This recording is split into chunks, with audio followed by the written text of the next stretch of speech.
Le salon, c'est la 12e édition de la qualité de vie au travail. Ben, ça existe. Et Isabelle Martinet, que vous voyez au-dessus de moi et juste à côté. À côté, c'est quand elle a commencé à Télématin, c'était en 1985. Voilà à quoi ressemblait Isabelle. Magnifique, déjà à l'époque. Et donc vous ressentez. C'est fou, hein. Jeanne Moreau, elle devait bien se tenir à l'époque. Hein. Oh, c'est gentil, merci beaucoup. On va s'intéresser à ce salon-là parce que vous allez voir, c'est devenu une vraie préoccupation. Si je vous dis des mots comme stress, dépression, burn-out, autant de mots que nous employons dans nos journaux télévisés, vous allez voir que ça correspond à une réalité là-bas. Mais qu'est-ce qu'on fait dans les stands? On vous montre des objets pour lutter contre ce que je viens de dire. Alors l'idée, c'est d'être bien dans son univers professionnel, parce que en dehors du fait que quand on est heureux, quand on est bien, on travaille beaucoup mieux, il faut quand même pas oublier que finalement on passe pratiquement 80% de son temps éveillé à son travail, donc c'est extrêmement important. Or aujourd'hui, il s'avère que le temps de crise oblige, les entreprises ont tendance à avoir du mal à vivre, donc elles demandent beaucoup à leurs salariés, et les salariés ont des temps de trajet qui ont doublé, ont parfois une charge de travail un peu trop lourde, et tout cela fait qu'il y a un stress croissant au travail. Il existe des solutions. Ce salon a pour objectif justement de positiver et de mettre à disposition des directeurs des ressources humaines, par exemple, eh bien tout un tas de produits, de services, de personnes et d'appareils qui permettent tout simplement d'aller beaucoup mieux sur son lieu de travail. On regarde tout de suite parce que nous, on a déjà adopté pas mal de choses. Je me doute de ce qui vous a plu. Hein.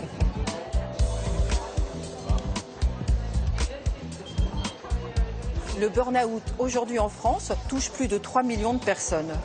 Vitalia, pour sa 2e édition cette année, a regroupé des exposants, des conférenciers pour proposer des solutions concrètes, aussi bien pour l'entreprise que pour le salarié, pour améliorer la qualité de vie et le bien-être en entreprise. Voilà, et tout de suite, le son est plus sourd.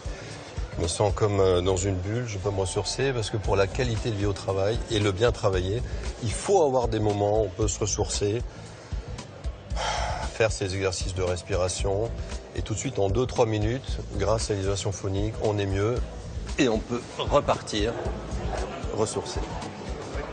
On peut améliorer le bien-être au niveau physique pour les salariés. Donc on va proposer des solutions, par exemple dans des salles de repos, des fauteuils massants ou alors des séances de massage assis. Également des ostéopathes qui viennent sur place dans l'entreprise pour soigner le mal de dos. Donc tout ça, ce sont des solutions pour améliorer le bien-être physique du salarié. Ce sont des fauteuils massants japonais de technique shiatsu. En 10-15 minutes, ils procurent l'équivalent d'une séance en institut. Les RH peuvent se les procurer pour des budgets de 3 000 à 6 000 euros et offrir à leurs collaborateurs toute l'année des pauses relaxantes revigorantes efficaces. Un module complémentaire permet aussi de gérer les réservations et de limiter les abus. Très peu de salariés ont l'occasion de se laver les dents au cours de la journée. Nous avons développé un distributeur de bain de bouche qui permet d'entretenir l'hygiène bucco-dentaire au cours de la journée. Ce distributeur permet de protéger, prévenir et rafraîchir la laine au cours de la journée. Alors le bien-être en entreprise, c'est aussi la convivialité au travail. Nous avons des exposants qui proposent justement d'améliorer cette convivialité. Créer une chorale, jouer de la musique, d'un instrument, aller dans un espace et jouer au baby-foot, etc. Ça, ce sont des choses toutes simples qui permettent d'améliorer la convivialité des salariés. On vous propose un matériel modulable, c'est du mobilier qui s'adapte aux besoins des personnes sur l'agencement de votre société. Vous avez besoin d'ergonomie, c'est là où intervient notre matériel. Avec un réglage simple, ajustable, vous avez besoin de modifier votre bureau. Vous reprenez des tubes, des joints et vous faites ce que vous souhaitez avec notre matériel, tout simplement.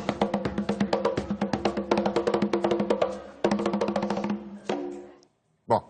Alors ici, chorale, on connaît. Oui. Baby-foot, non, faut le faire, ça. Baby-foot, c'est bien. Baby-foot, c'est On fait simple, le foot dans c'est les rien couloirs, du mais tout c'est et pas c'est prévu par sympa. Qu'est-ce qu'il y a? C'est le fauteuil, masseur. Alors ça, que vous soyez au bureau ou pas, c'est bon. Ça coûte combien, vote ça? pour ça. Bon, oui, à partir de ça, enfin, aux alentours de 5 000 euros. Et je vous garantis qu'en l'espace d'un quart d'heure, mais vous avez laissé sur le fauteuil tout votre stress et vous repartez en pleine forme. Les cervicales, les lombaires, les dorsales, le côté jambes lourdes, ça vous masse les jambes. Enfin bon, c'est. Vous repartez pour une nouvelle journée. Très bien, C'est merci fabuleux. beaucoup. Ça serait bien qu'on puisse. Oui, je sais, j'ai bien noté. J'ai un fauteuil masseur. Mademoiselle Radio Web a des choses aussi dans la même idée?